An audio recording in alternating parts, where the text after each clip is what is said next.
ang anak ng katipunan. Ayan. Ito, additional points para sa kanila to. This indicator refers to the permanent faculty members who were given an administrative designation in addition to their teaching loads within the evaluation period. They shall be considered as a bonus indicator since not all faculty have the opportunity to be designated as member of the administrative council. Hindi naman tayo member lahat ng admin council.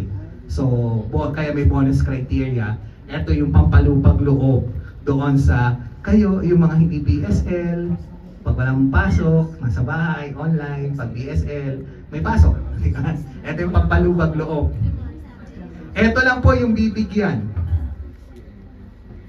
For administration, president or IC, maximum of 20 points, 20 kapag president, VP 15, chancellor 10, vice chancellor 8, campus director, administrator or head 8, faculty regent 8, office director 6, university college secretary 6, project head 4, institutional level committee, halimbawa chair 3, member 2. Institutional level committee, ito yung mga tawag dito, yung mga accreditation, yung mga ganon, binibigyan po ng points pag member yan.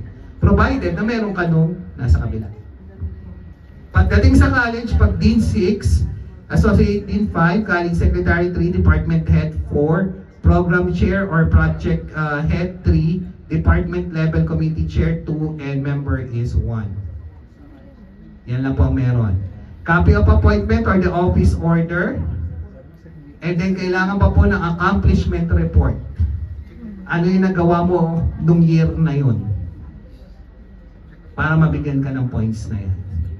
So kung wala din yung tawag mo, ano ba yung saseso? Coordinator. Ayun. So coordinator lang pala siya college lang yun. You know? So saan sila papasok dyan? Dito lang sila sa department level committee. Ayan, mag-check 2 points, 1 point. So doon ka na lang sa ano. Yun yung sinasabi ko sa inyo eh. Kaya doon na lang kayo mag-point sa kabila.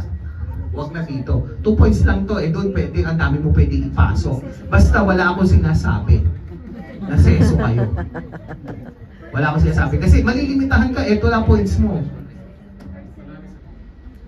Ito lang, tapos wala nang count yung lahat ng nagawa mo. Lahat ng mabuti mo nagawa, di na nakita. Yan. Yun yung masakit dyan. Ngayon, kapag halimbawa, yung isang organization ay hindi kagaya nito, halimbawa, yung kagaya nung sa atin dati, mayroon tayong implementation and concept and design group, kailangan pa ng board resolution para ma-determine yung equivalent. Ano yung equivalent? Halimbawa, sa atin kasi ngayon, halimbawa, ang team, 6 points. Pero ang office director, 6 points din. Pero ang office director po, halimbawa, yung kami, director for external namin, ay pag tinignan sa organizational chart, kapantay kami ng chancellor. Pare-pareho din kami ng deloading. So kailangan pa namin ipakita yung structure na yung loading namin ay deloading namin ay pare-pareho para makuha namin yung same na 8 points instead na 6 points yung makuha. Okay?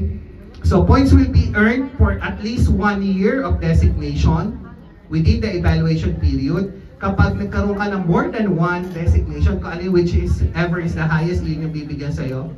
And the board may determine the equivalent designation. Kasi nga kung, halimbawa, kagaya na may conflict, yung director at chancellor, mga ganyan pong bagay.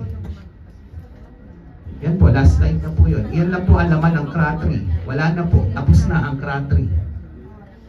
100 points na yan. Yes, ma'am. Doc, yung ano po, let's say for example, we decided to get the points from D. Dito, designation.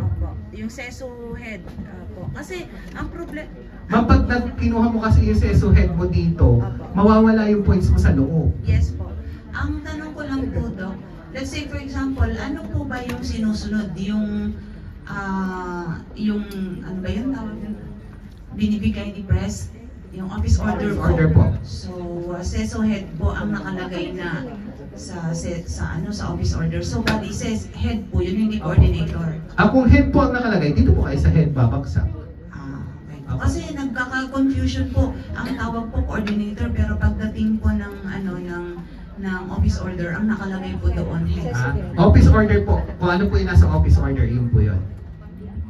So kung head po nakalagay doon, head po kayo pipilang. Kahit ang tawag ay coordinator, pero kung head ang nasa office order, yun po yung susundin. Yes, ma'am.